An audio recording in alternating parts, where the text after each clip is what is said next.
Every holiday seemed to be a big deal for Samuel's father. He'd decorate the house for Christmas as if it was the North Pole, make everyone dress up like pilgrims for Thanksgiving, and, of course, have the most extravagant egg hunts at Easter. This was what he was preparing for his children now. It was Saturday, and Easter Sunday was the very next day. He had dozens of eggs he had colored in a variety of designs that he planned to hide for Samuel and his two sisters. This year, he had even branched out and purchased some plastic eggs that he would fill with various surprises. Upon inspecting his purchase, he realized that amongst all of the colors represented, only one was orange.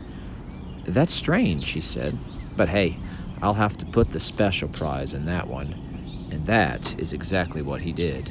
The next day came, and after church, the stage was set. The kids were excited, and the eggs were hidden. That is all except for one. He had saved the plastic orange egg for last. He had placed something of value inside of it and made a mental note of the hiding place he had chosen, just in case. The egg hunt was wild. The children were running everywhere. Now, you'll remember that he hyped up every holiday, so this egg hunt took longer than most, with the amount of eggs there were to find and the creativity of the hiding places. Some of these eggs took real imagination to find, but in time it was over and everyone brought their findings back into the house to inspect. It ended just in time, too. A storm came in, and it was now raining profusely. As they admired the brightly colored eggs, he reminded them, "Don't forget, there are prizes inside of the plastic ones." This was like pouring gasoline onto the fire of the kids' excitement as they started opening the eggs to find pieces of candy. The father watched, smiling, and began to wonder, who had found it? Who found the orange one? After a bit of not seeing it, he then announced, "Hey guys, the grand prize is inside of the orange plastic egg." And again, they started looking through their baskets like crazy. With extreme disappointment in their voices, they all told their father that they did not have the egg. "Well then," he said, "I guess I'll have to go out and get it since nobody found it." "Not right now," his wife protested. "It's pouring rain. You'll catch pneumonia." "Oh, nonsense," he replied. "It will only take a minute."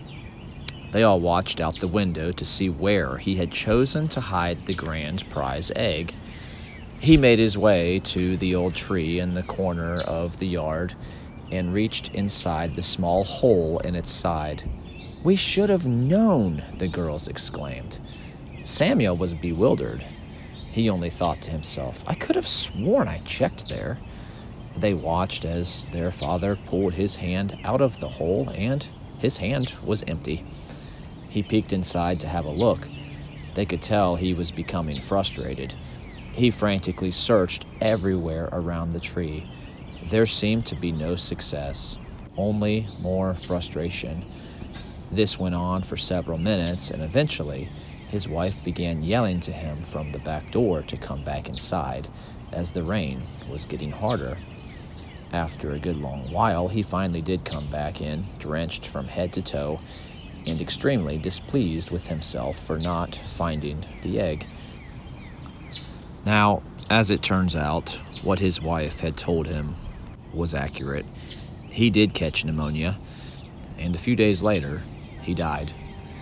The children, of course, had forgotten all about the holiday while their father wasn't well, so it wasn't until a couple of days after the funeral that Samuel found himself looking at all of the eggs he had found.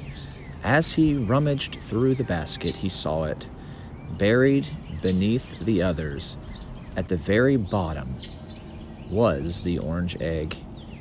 Realizing that this oversight had been the cause of his father's demise, he picked it up and stared with guilty tears in his eyes. Then he opened the egg. The guilt vanished and was replaced with excitement as he shouted, "All right, $50!" Thank you for listening to the story. If you liked it, if you wouldn't mind clicking like, that would be appreciated. And also, if you wouldn't mind considering subscribing if you haven't already, and turning on the notifications so that you will not miss any future videos. Thank you again, and goodbye.